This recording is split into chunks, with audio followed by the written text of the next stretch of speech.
Hello and welcome to the second part of the Act 4 of the Song of the Welkin Moon.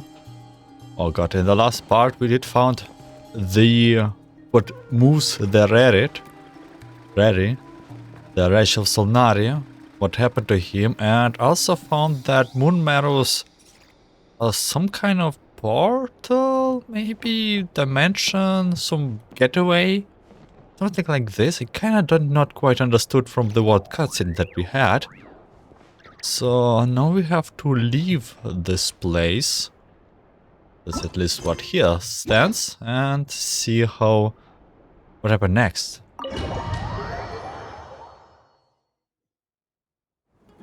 Sorry to disturb you, but we seem to have run into some trouble. Correct. This is where we left. Evidently so.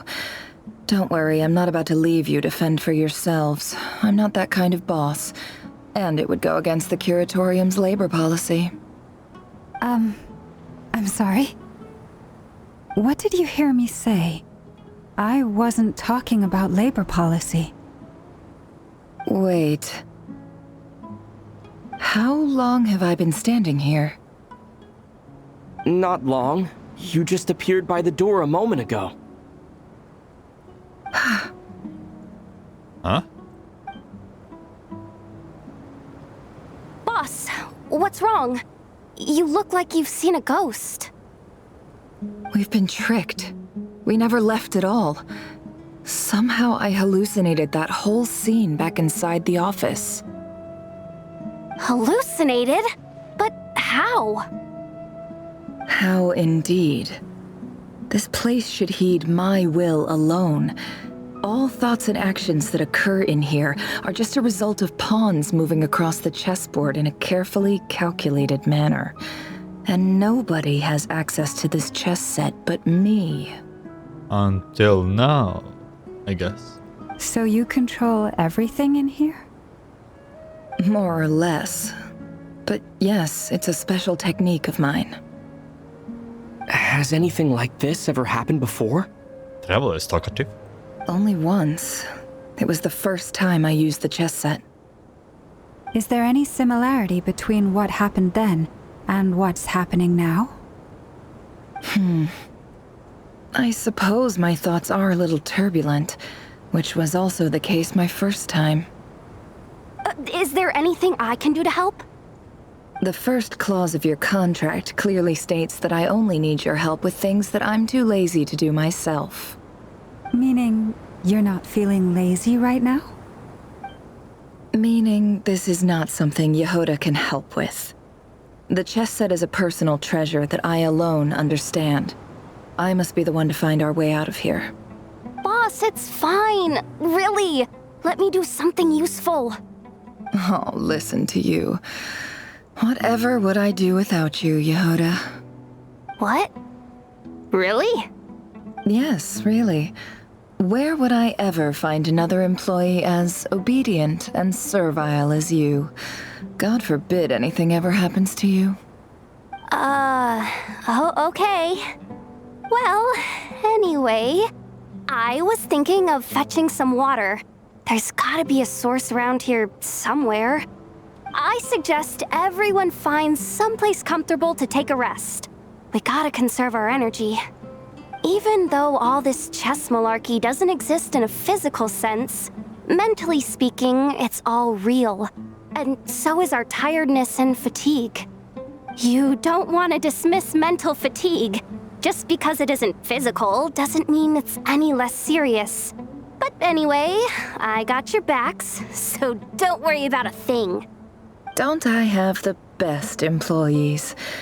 Jealous much? If we can find a suitable time, I'd love to borrow Yehoda for a day to help out at the Frost Moon Scions. Would you be amenable to that, Boss Nefer? Actually, yeah, Yehoda is pretty good and energetic. Oh, Lauma.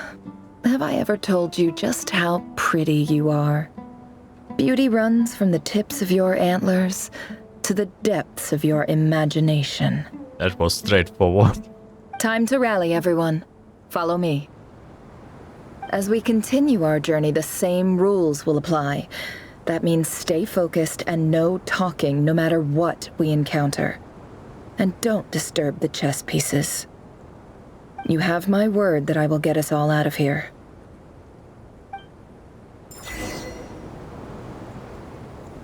So, we are actually trapped, and the thing that happened in the office is just an illusion kind of thing. So there's like a new master going on.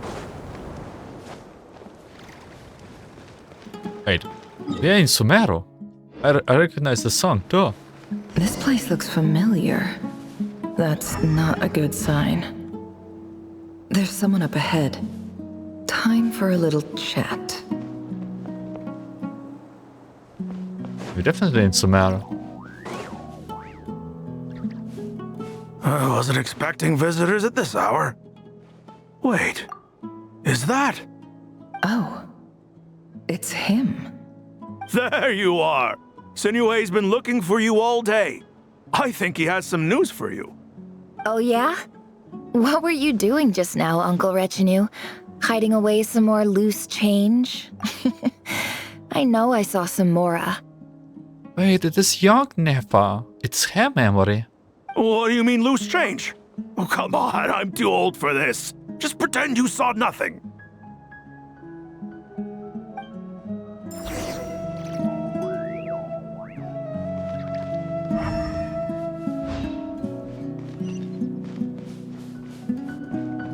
Is this our village? A little bit too small for our village.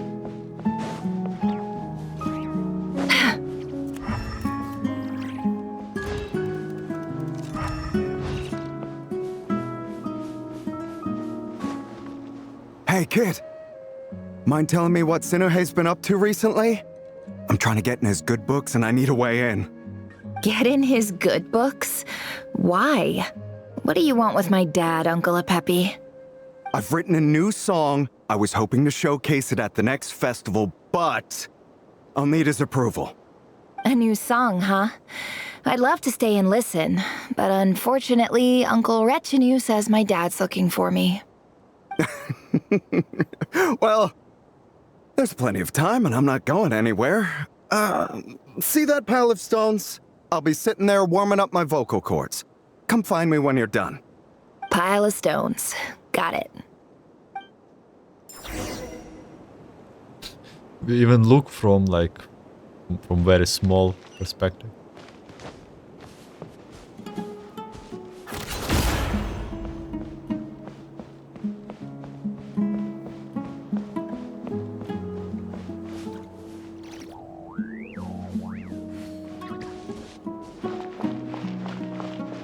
Hi, Dad.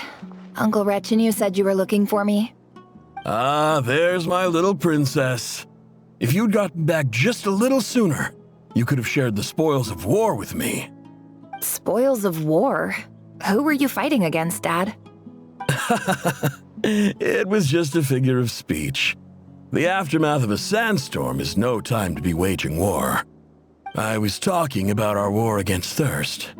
I went out to fix our water supply problem, and now I'm back. Which means... We have a well again! That's right.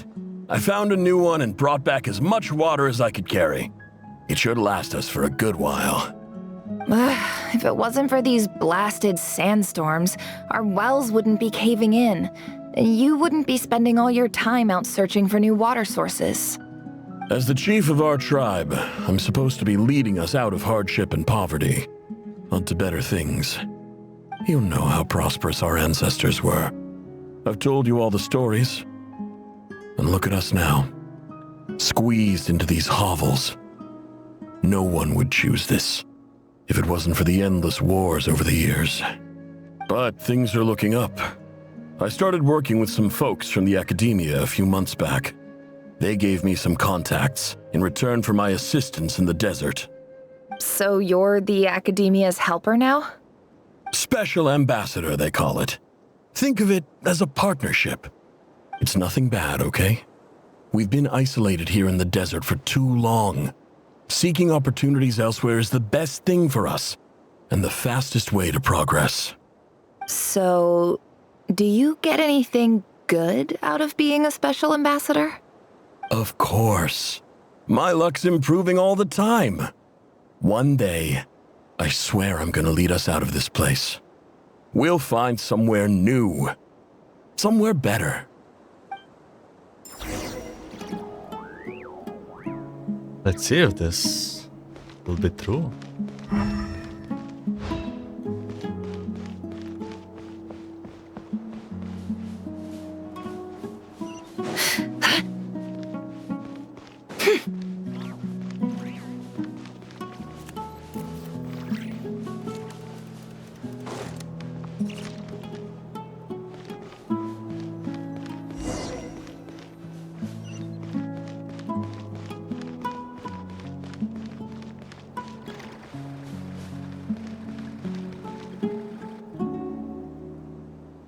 That's our well, and you know it.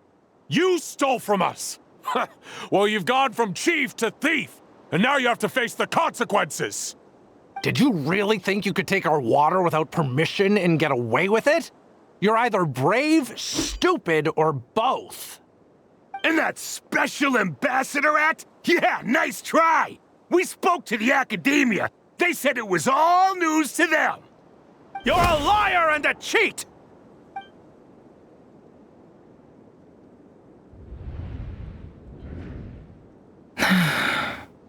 I heard Yehoda gasp, but I don't blame her. Most people are terrified by the sight of blood. Corpses strewn across the ground. The wounds are clearly from scimitars and daggers. The desert dwellers' weapons of choice. There's a handwritten note on the ground.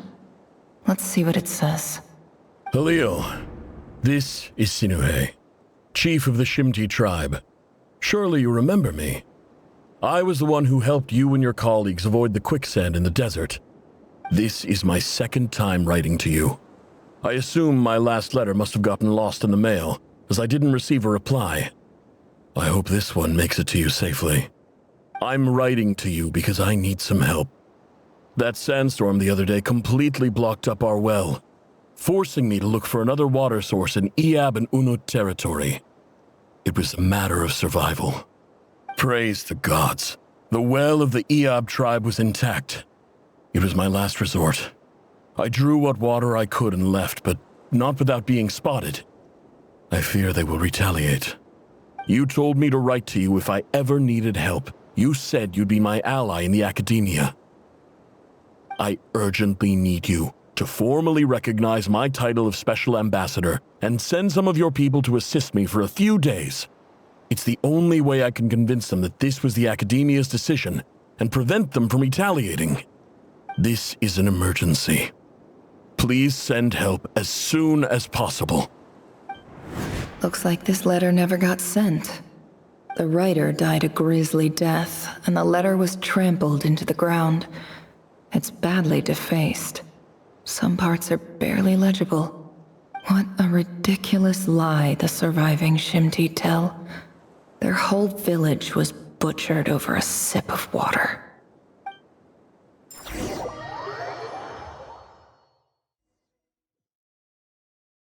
Ah, officer. Welcome. Welcome to our humble village. I thought you would at least have the courtesy to provide some respectable libations. This is the finest wine Aru village has to offer. Aru, I promise.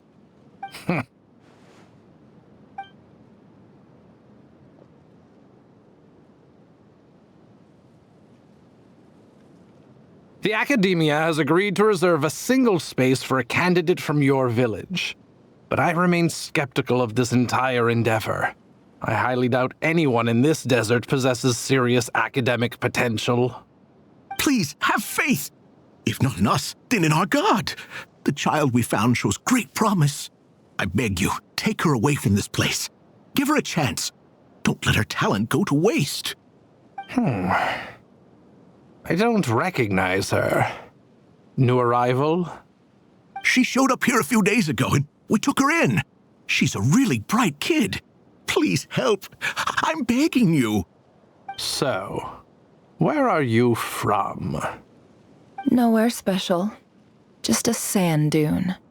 What about the rest of your family? How many of you are there? Just the one. It's only you? Correct. So, no brothers, no sisters, no mother or father? Any who have slept on a bed of sand, I call my brothers and my sisters. Apart from that, I have no family. All right.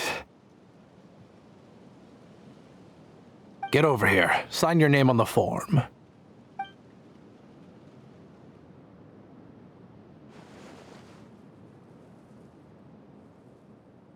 Nefer? You're rather fair-skinned for a desert dweller.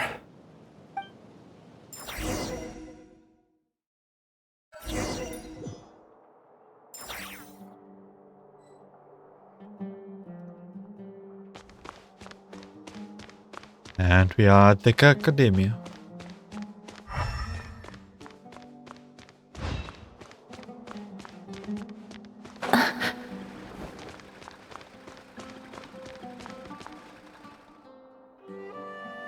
Nefer, this term's assignments have been issued already. Please read through the materials thoroughly, conduct your own additional research, and then write an essay on the topic. Yes, Professor, I'm aware. I just had a couple more questions I wanted to get your perspective on. Oh? Please ask away. Well, I saw the other students' problem sheets, and I couldn't help but notice that my assignment is much easier than theirs. Do you really think I'm a weak student? A weak student? Goodness, no. Quite the opposite. You have a sharp mind, almost too sharp. I think what you're saying is, a weak student wouldn't have noticed the discrepancy. And if they did, they certainly wouldn't complain about the lighter workload. You see, sharp as they come. You see things the way they are, and I'm sure you know why they're like that. Because of where I come from. Because I'm different. I'm sorry, Nefer. I don't like it any more than you do. It's just... Anyway, you said you had a couple of questions. What's the other one? I wanted to check. If someone sent me a letter to the academia, where do I go to collect it? Ah, your family wrote to you. As long as they put your name on the envelope, someone should hand it right to you. Not exactly. It's not even a recent letter. I was just curious where the mail would end up if no one collects it. The House of Dana, I expect.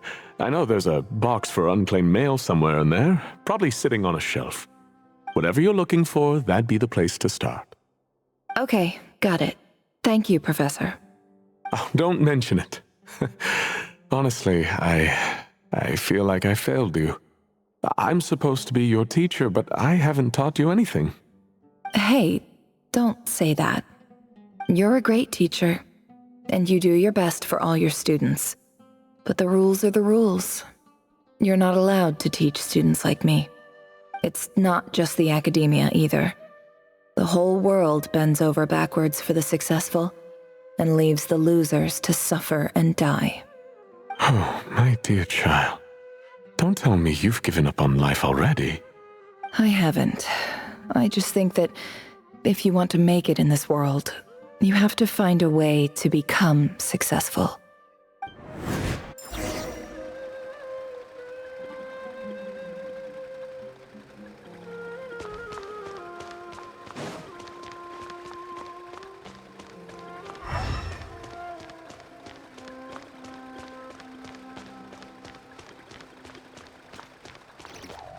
Do we see someone that we know? Book. This must be it. A big cardboard box full of unclaimed mail. And probably some letters that ended up here by mistake, too. Let's take a look.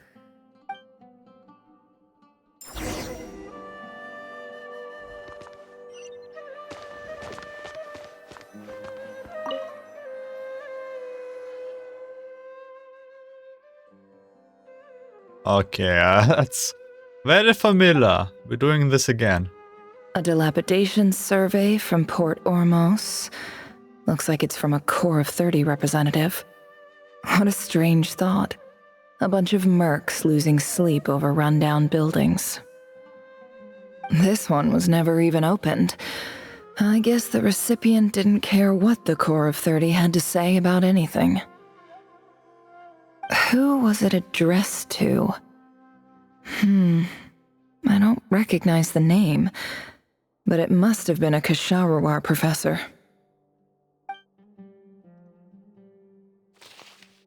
This one is addressed to the Immorta Sage. The title is Changes Observed in Satyavada Life Symptoms. Why do all these letters read like full-blown dissertations? Guided by the incense, we became lost somewhere in the forest. All the barriers between levels of consciousness disappeared as our minds soared around in circles, looking for a branch to seek refuge on. In clinical terms, these symptoms fit the description of incense poisoning. The Immorta Darshan strictly prohibits the use of hallucinogenic substances, but I believe there are still people getting away with it.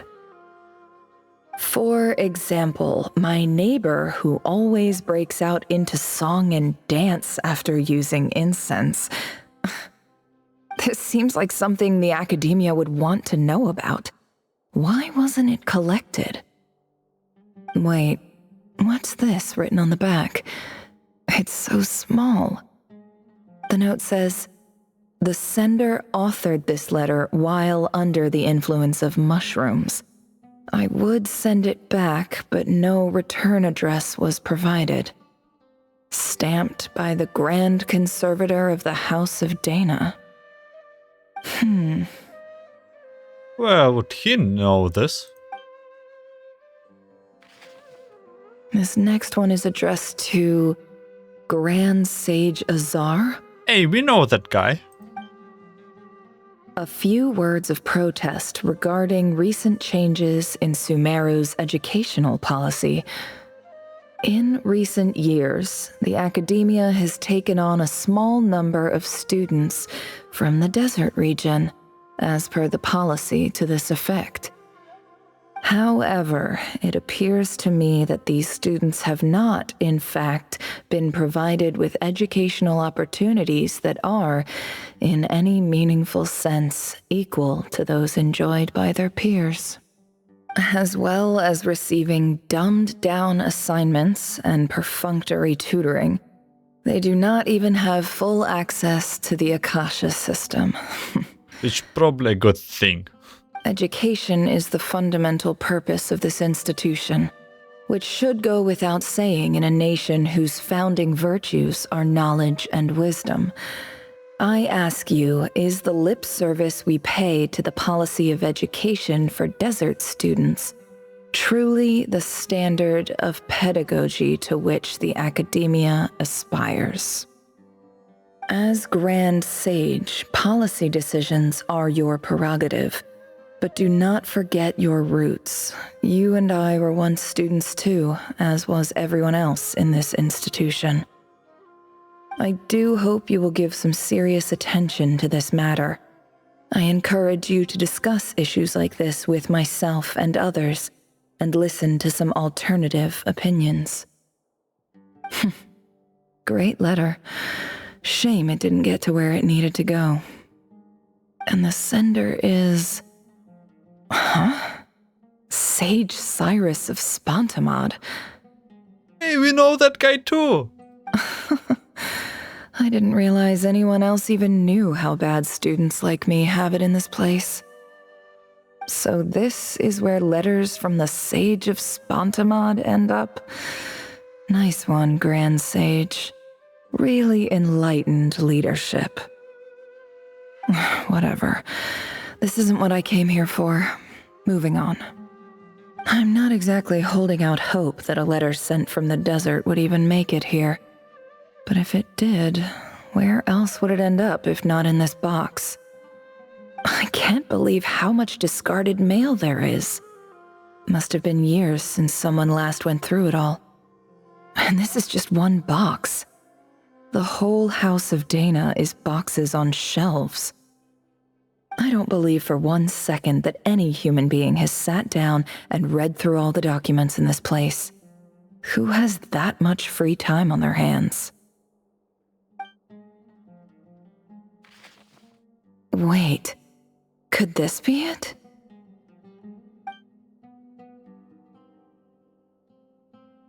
A least fancy envelope in the box, written on crude quality paper. And of course, it would be right at the bottom of the pile. Clearly, no one even gave this letter so much as a first glance, let alone a second. The handwriting on the envelope looks very familiar. Greetings, Halil. My name is Sinuhe, chief of the Shimti tribe. I was the one who came to you and your colleague's aid when you ran into trouble in the Great Red Sand. I don't know how well you remember it now, but I brought you to safety and gave you some water and other supplies. You seemed very pleased and told me your name. In my tribe, learning a person's true name is serious business, and I therefore see you all as friends. You were kind enough to leave your contact details so we could stay in touch. The Shimti tribe lives a harsh, nomadic existence in the desert. You were sympathetic towards my plight, promising to make me a special ambassador of the academia and help us find a way to make a better living. This brings me to my reason for writing. Our tribe has fallen on particularly hard times, and I would like to ask for your assistance. There was a terrible sandstorm a few days ago, which blocked up the well in our land. To ensure my people's survival, I had no choice but to venture into Iyab and Unut territory in search of an alternate water source. The Iyab and Unut are descended from the Thamudians, while we trace our ancestry to Tulatala. We worship the Lord of Flowers and have had relatively good relations with our fellow tribes up until now. Those names kinda ring a bell. I found a well belonging to the Iyab tribe. They declined to help us, but I really had no other option. So I took some water to keep me and my tribe alive. My actions are certain to incur their wrath. When we met, you assured me that you would be my ally in the academia. I would like to take you up on that offer, because I really need your help. I wonder if you could send an academia representative to meet with me. That aside, the last time you were here, you mentioned that the academia had started accepting students from the desert, and I told you a little about my daughter, Nefer. We have next to no resources here in the desert, and my power and influence are limited. Would you consider enrolling my daughter at the academia? She is a smart girl. I know she won't disappoint you. From the outset, the academia never took you seriously. Those things they promised were just empty words. I doubt they even remember the name Sinuhe. And you were so emphatic that your luck had finally changed for the better. You swore you'd lead us to a better place one day. You spoke with such conviction, like you were the most powerful chief in the whole desert. You liar. You lied about everything. You promised the world and delivered on none of it. I was just staying positive, I guess. And who fell for it? Just me, by the looks of it. Despite your best efforts. Which makes you a pathetic liar. You weren't even any good at it. I think I'll take over from here. Let me show you how it's done.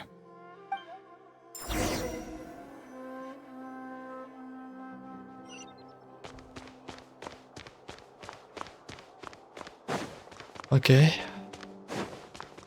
I mean, the dad did his best, honestly. I think.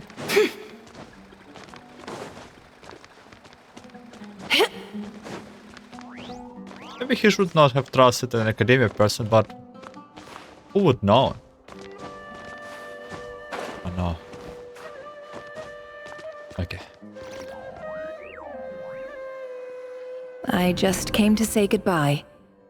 Thanks for everything you've done for me in my time here. Nefer? You packed your bags. Where are you going? I'm quitting. Something's come up in my hometown. Gonna head back and deal with it.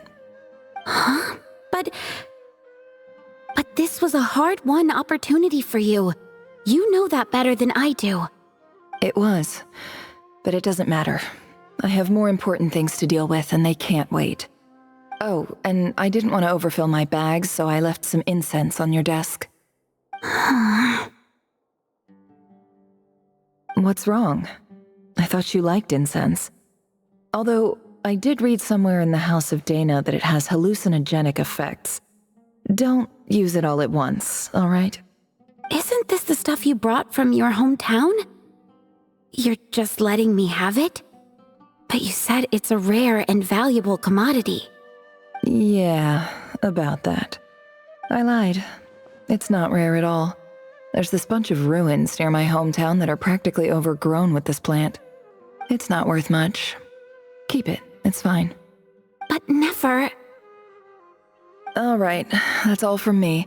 You take care.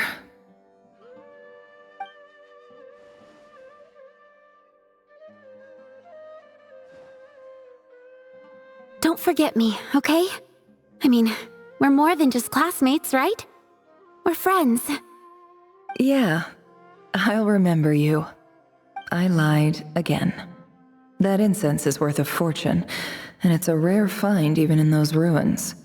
And as for remembering her, I have far too much to do when I get back. No time to reminisce. I'll be lucky if I even make it through this alive.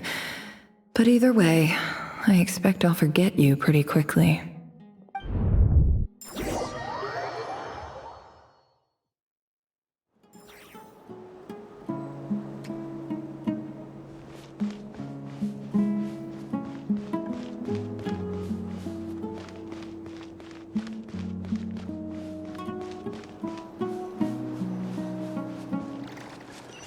Continue exploring.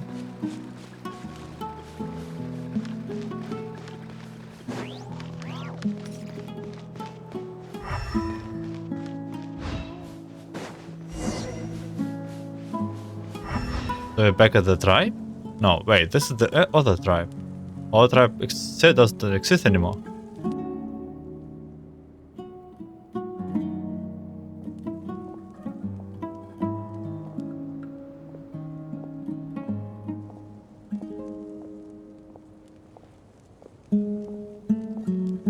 It's a pleasure to meet you, Mr. Arif.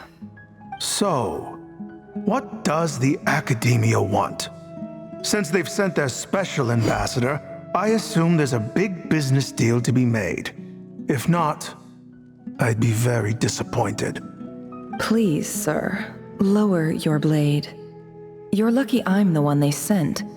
Not all special ambassadors share my admiration for the Eab people. The ever-shifting balance of power in the desert reduced the once great civilizations of this region to rubble and sand. But the story of the Eab has a very different trajectory.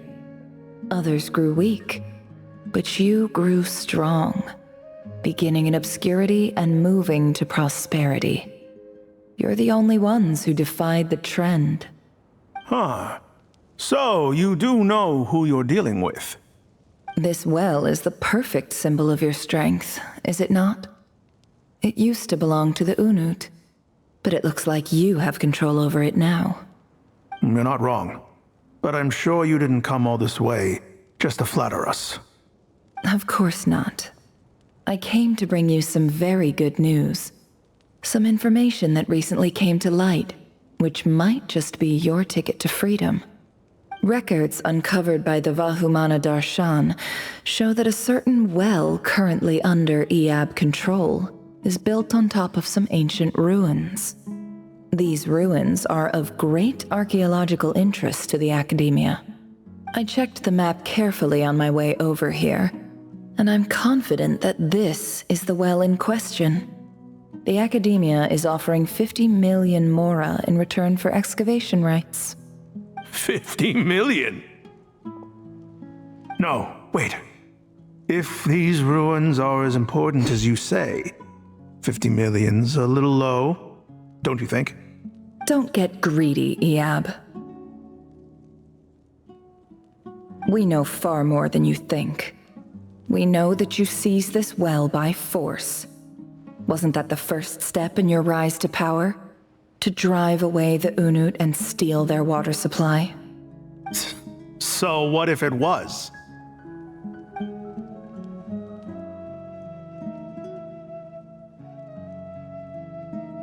Don't worry.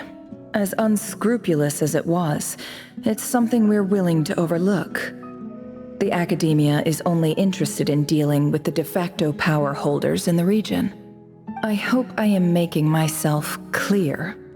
And I hope your words are the truth. If I find out the Academia is trying to play me, I'll hunt down every one of your people and make you watch as I cut their heads off one by one. I assure you, Chief, that would not be in your long-term interests. You don't want to make an enemy of the Academia.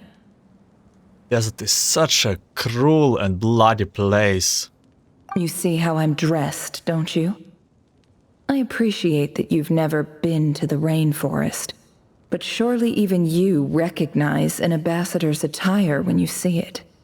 And what does a barbarian like you have to lose anyway?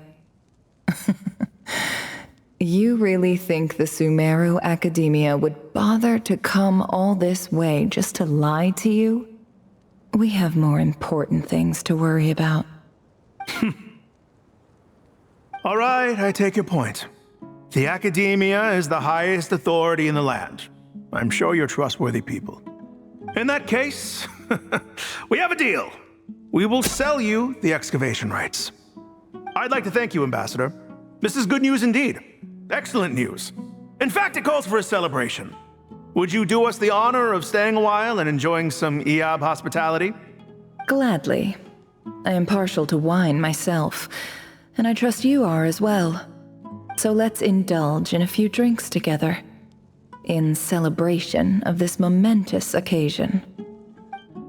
Feel sweet revenge?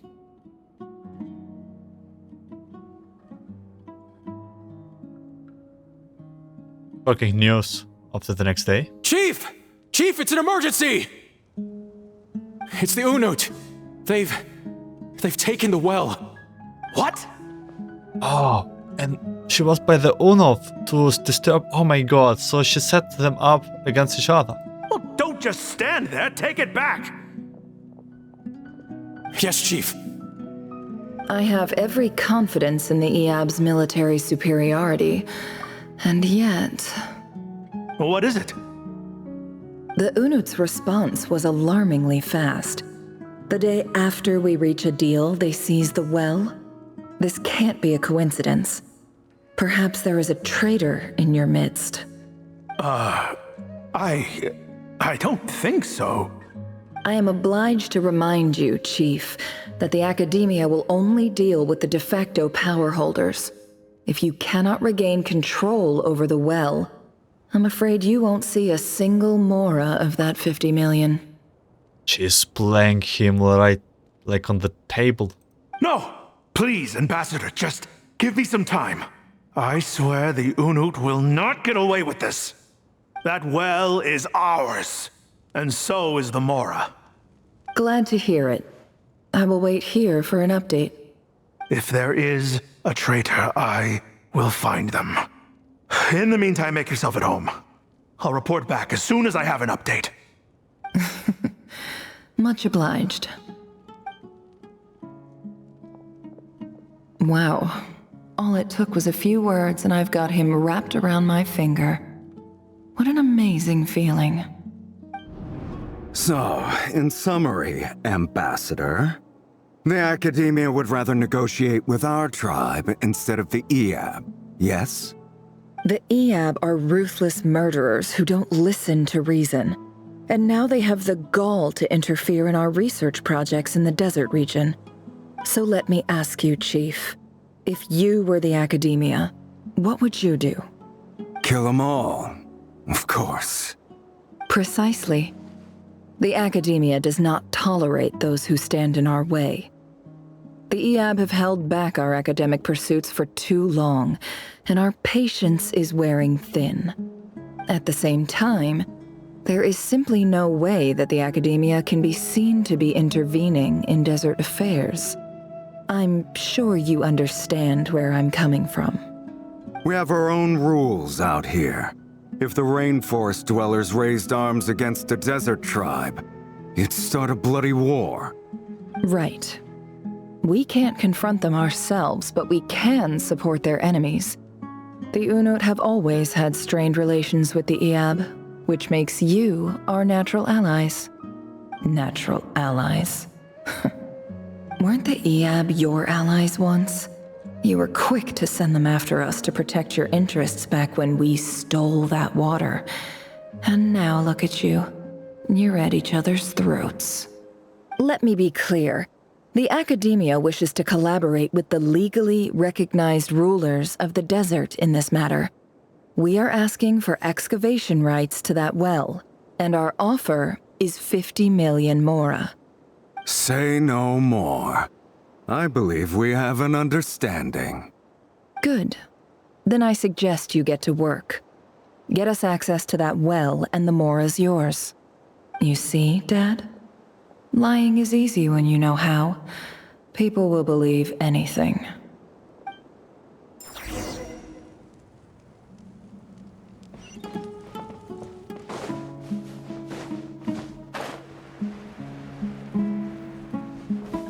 It's starting to get even more sadder and sadder.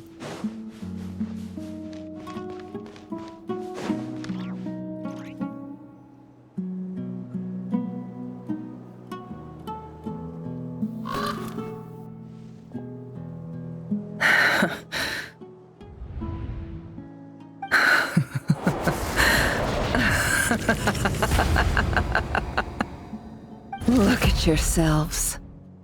You may be vile, savage monsters, but your butchered bodies bleed like any others. You're no different. You're nothing special at all. The monsters who destroyed my home, they're just ordinary, petty human beings. What a joke. I think we're even now. Maybe I've even done the desert a favor. It's a better place without all these people around. Oh, Sinuhe, my gullible fool of a father. Perhaps if you'd been as ruthless as I was today, our tribespeople would still be alive. In this dog-eat-dog world, a chief needs to be tough to survive. But you couldn't do what had to be done. So I did it for you. Nefer, it's okay. All of this is in the past now. I believe I remember you promising to remain silent. Yeah, but even so. Yehoda, is there anything you can do to ease the tension? Yehoda, please help us. You got this, Yehoda. It's your time to shine. Alright, time for a sharp turn onto a completely different topic. So, anyway, that's enough of that. When are we getting out of this place? Feels like we've been walking forever. I'm getting pretty tired. Oh, Alma, you tired? Yes. If we can find somewhere to sit down, I could certainly do with a rest. It's not far now. There should be a temple just up ahead. In this situation about to reach a conclusion? Yes. Really? A temple? That's where this story ends? I guess that's how things go in the desert. I have been to a similar place with a friend from the desert before. Desert dwellers can never escape their destiny. Or so everyone says. I never wanted to believe it, but looking back now, I'm as desert as they come.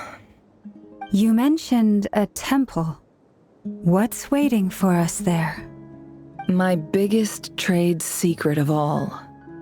Ah. Then I'm guessing it's where you got your power from. The power to peer into other people's minds. I didn't know you were clued up on any other religions. I'm no expert in the history of Sumeru, but since you come from the desert, I would imagine it has something to do with King Deshret. Not him again. And the 7 pillars who served him.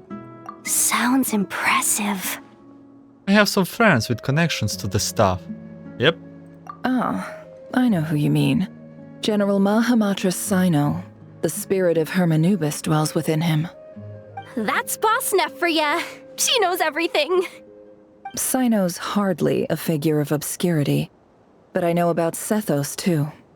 What about him? Is he a big deal or something? Okay. So Sethos is actually pretty hidden, at least was. Well, he's not a small deal, let's put it that way. You should know your stuff. Please, this is the bare-bone basics. Save the flattery. Thanks for your patience, everyone. I'm sure it's been a lot to take in. With any luck, that's our exit just up ahead.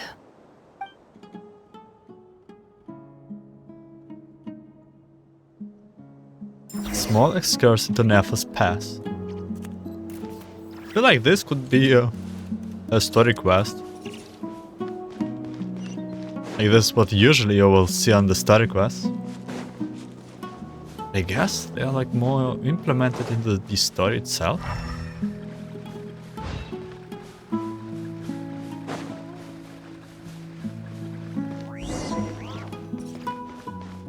Entrance of the temple. It's been so long since I was in the desert. I remember desert is actually the place where I stopped playing Genshin for quite a while. Like for half a year or so. Then I returned and then explored desert, and it was pretty sad place to explore.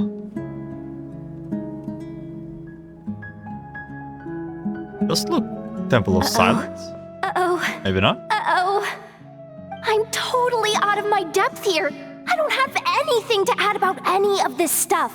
Like, look at that statue, for instance. I want to do the whole name-dropping, this girl knows her stuff thing too, but I've never seen anything like it before. A statue with the head of a bird.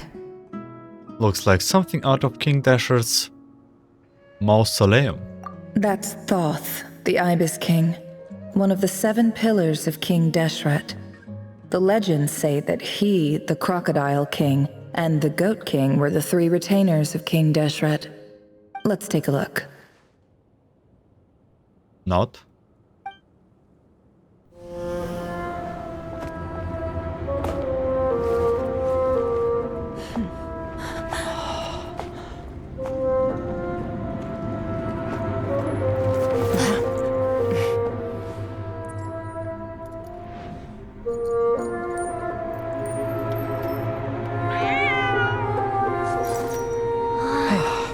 It's just Ashru. So, all is well?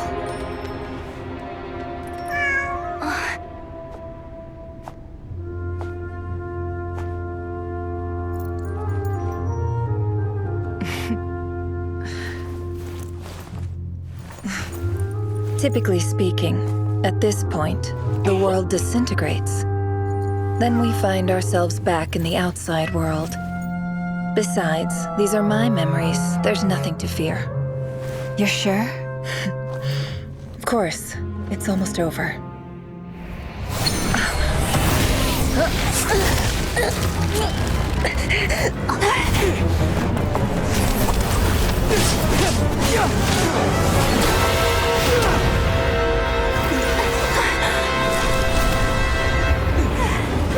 Hold on!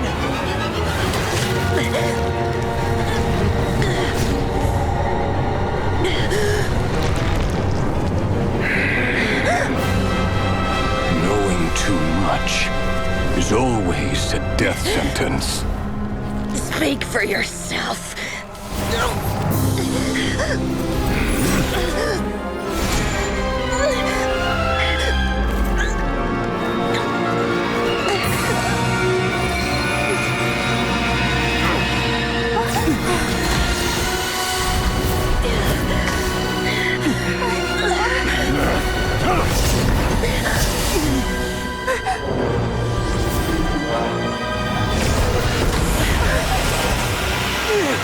Who is this? How repulsive.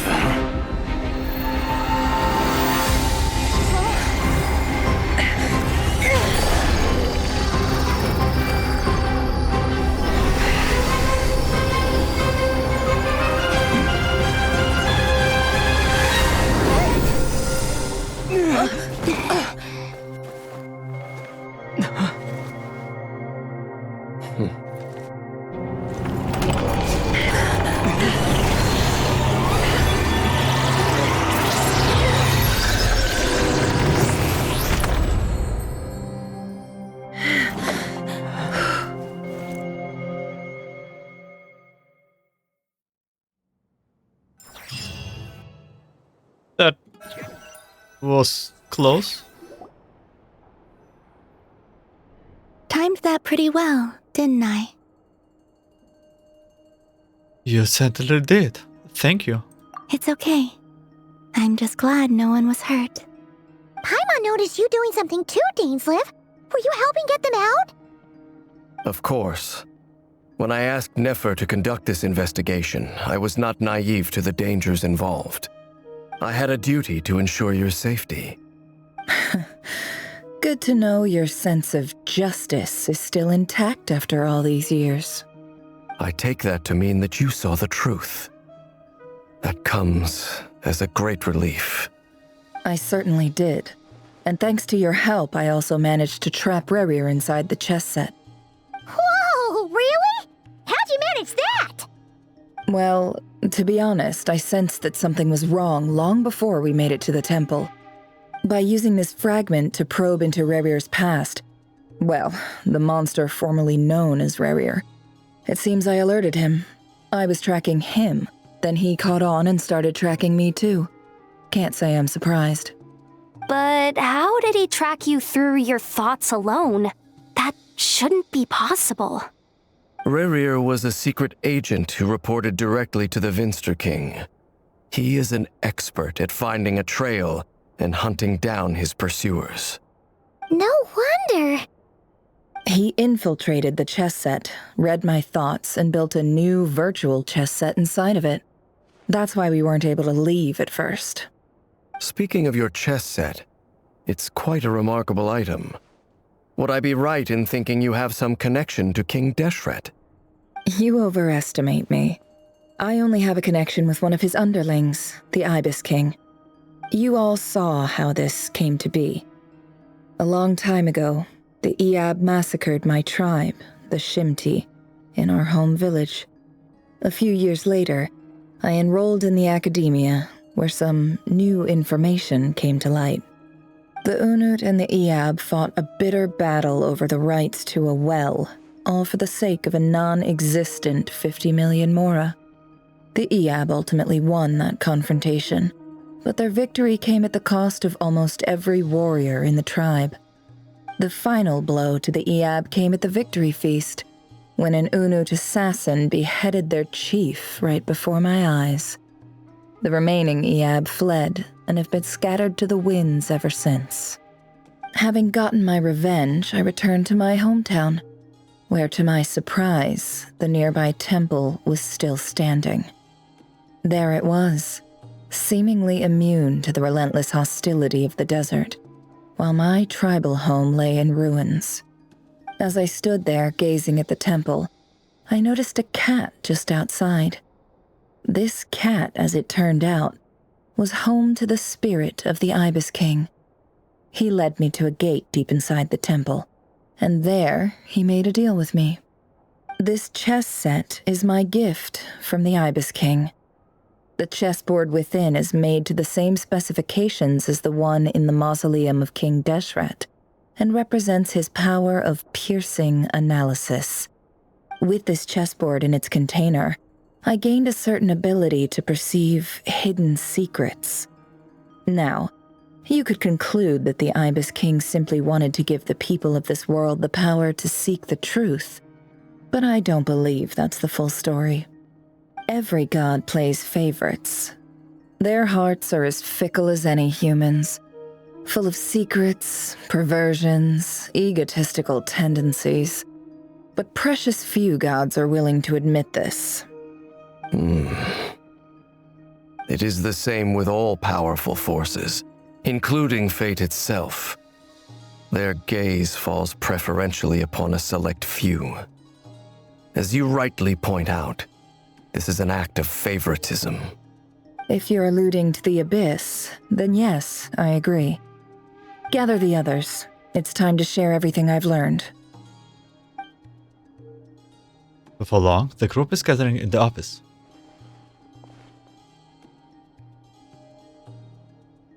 Thank you all for being here. As promised, I did some further investigating into the Rerir of Solnari's background. I am pleased to report that the investigation has been most fruitful indeed. The Rerir of Solnari, real name Rerir, was once a Conrian subject who served the Vinster King. I will now share the important details of his story. Please save any questions or comments for the end.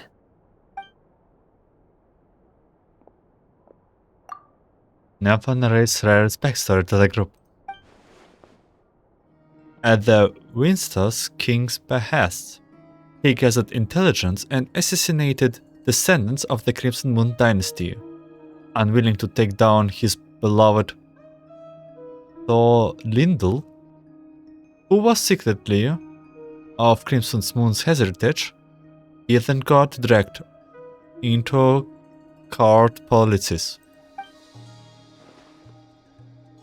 Valfornia's voice, which spoke to him of his fate, was like a reflection of the moon. Though he could disturb the waters to gain some temporary relief, he was powerless to erase it entirely.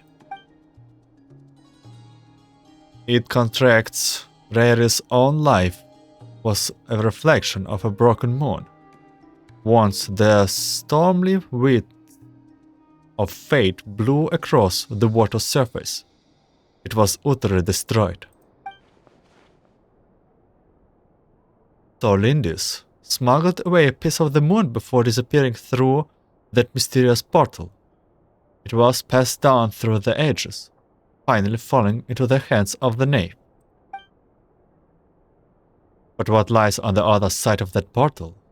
Is it really a whole other world? Thorlindis never had the chance to share what she found there. Neither did Rerir, who followed her in. So that's why he's so obsessed with the moon.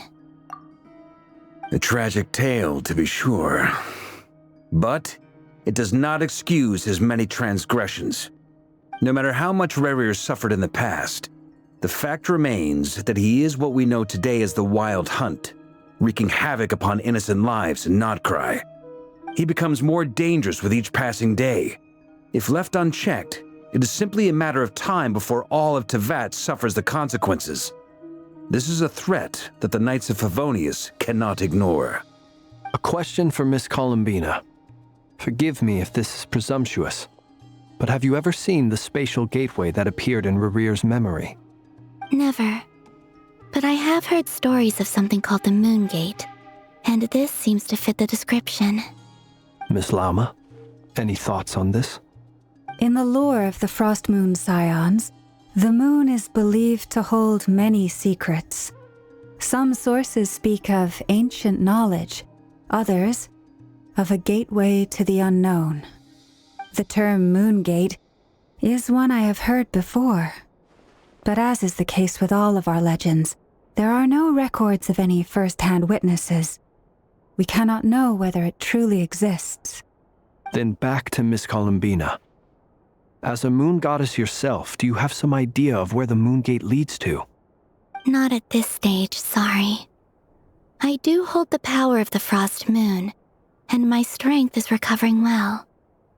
I can sense that the gate would open at my command, but... But there's more to the power of the Frost Moon than that? Yes. A moon goddess has the right to open the moon gate, since it is a path to the moon. But as Nefer mentioned, holding open a spatial gateway takes a huge amount of power. And right now, I need to conserve my energy to fight the Rerir of Solnari. I'm afraid this is one mystery we may have to leave unsolved for now. I agree. Better to save your strength.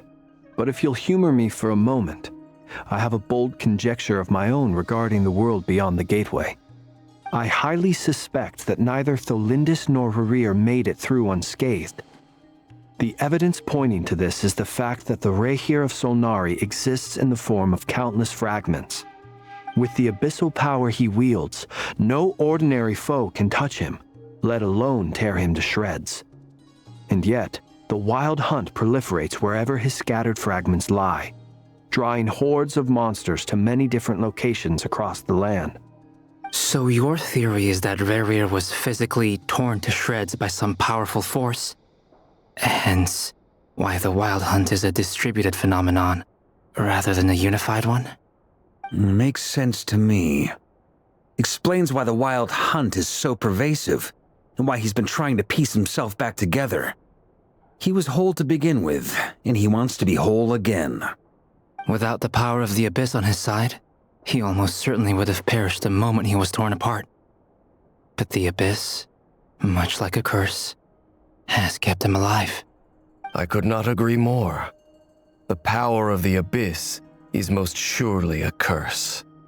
It is a compelling explanation, and one that accords with my present understanding of Abyss creatures. Whether the life form in question is primitive or advanced, if a curse has extended its lifespan unnaturally, it will continue to survive in spite of everything. This raises some interesting questions.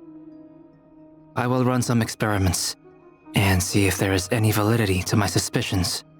That being said, regardless of whether my research bears fruit, I would like to thank Miss Nefer for conducting such a thorough investigation. Already, it has greatly enriched my understanding of the entity we face.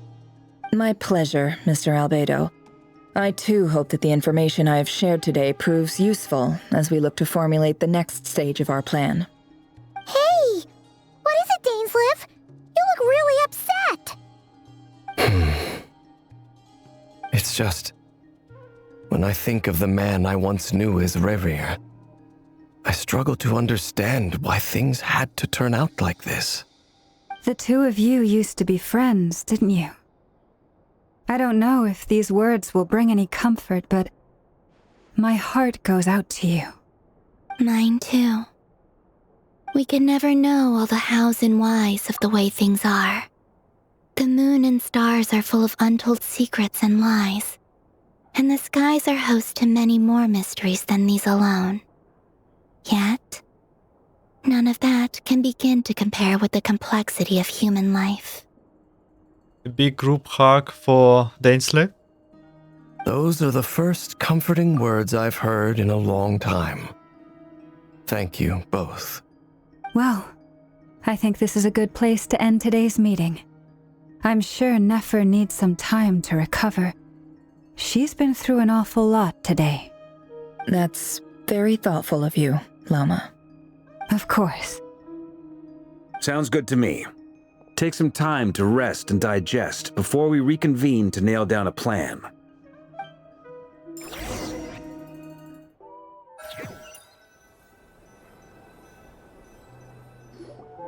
Hey, is this a bad time? Hope I didn't kill the conversation. It's fine. Come on in. No need. Come on, let's talk outside. And he is buffed. I'm waiting for Walker and the witches.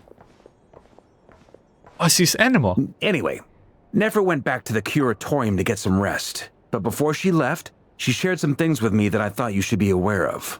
Okay, that actually makes sense that he is animal. I mean, Jin is also animal. Firstly, although she managed to trap the Rerir of Solnari inside her chess set, there's no guarantee that the power of the Ibis King is any match for one of the 5 sinners. Their powers are beyond our comprehension. It's only a matter of time before he finds a way to break out. We have to come up with a plan and take care of him before that happens. Honestly, my mom figured that might be the case. So, how long have we got? Well, I asked her that same question. She talked for a long time, but for the most part, it seemed like she was trying to convince me how precious her chess set is. What a long and storied history it has. It felt like some kind of sales pitch, you know? The kind where you end up handing over Mora against your will? Anyway, after all that, she finally answered the question. 2 days, at most. 2 days? Holy moly! Can we even recruit enough help in that time?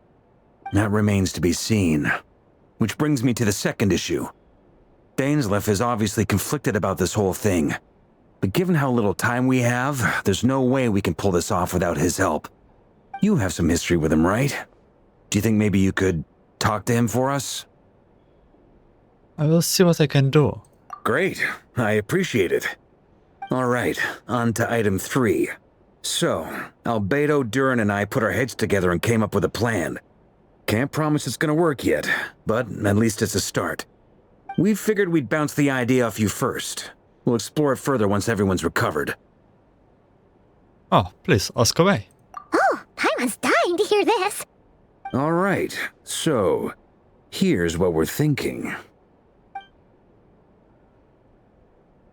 In a hustled voice, Walker lays out the current plan. It is a shocking plan, but nothing can face the greatest traveler and trustiest travel guide in the Teyvat. It doesn't take you long to get behind it. We felt a little uneasy about roping you into this. I mean, firstly, you're not locals, and secondly, none of us are your boss. You're well within your rights to refuse if you so choose. Roping us in? Why would you even say that? We know the stakes here. It's all of us against the Rerir of Solnari, or none of us stand a chance. I choose my words very intentionally, I'll have you know. I like to think there's an art to striking a down-to-earth tone even when the stakes are through the roof. Sir Varka, I have a few thoughts about this plan. I'm all ears. I think we can be more flexible with how the roles are allocated.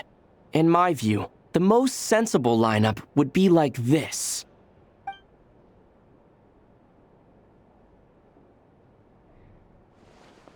I see your point, yeah. But if that's how we're going to approach this, you'd better make sure you're ready. To be clear, I don't doubt your abilities. Far from it.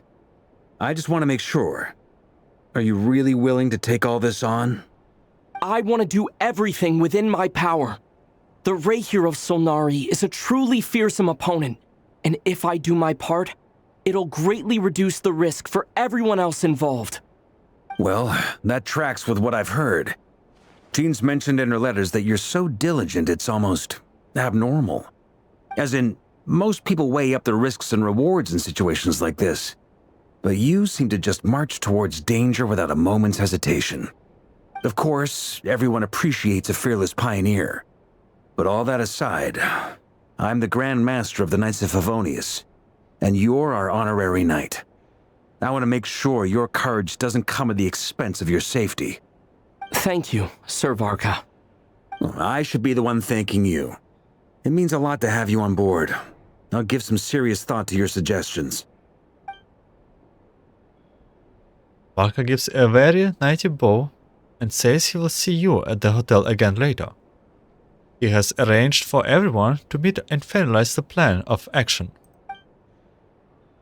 In an effort to lighten the mood, he booked out of the hotel for this meeting, so you could all chat over a drink. As the moon rises in the sky, you and Paimon leave your room, discussing whether Paimon has only other options that fruit juice. Everyone is already there waiting for you. They are chatting and smiling. Clearly, the arrest has done them good, as well as their existing crew. Some unexpected help has arrived. Still, you remain conscious of the fact that the future of North Cry rests on what is decided tonight. So many lives are at stake. You may never meet most of them, but whether they know it or not, all of them are counting on you. And I would say this is a perfect split for our part 2, which is on the shorter side. But before we, go and execute the plan, let's just rest a bit and then dive into the action. We did found about the plan, about the Nefer, kind of such interlude between the two of them. And we did trap him, the Rerir, into the book. So I will be thanking you for watching and listening. I wish you a good day, night, afternoon, and see you in the final part of Act 4. Take care.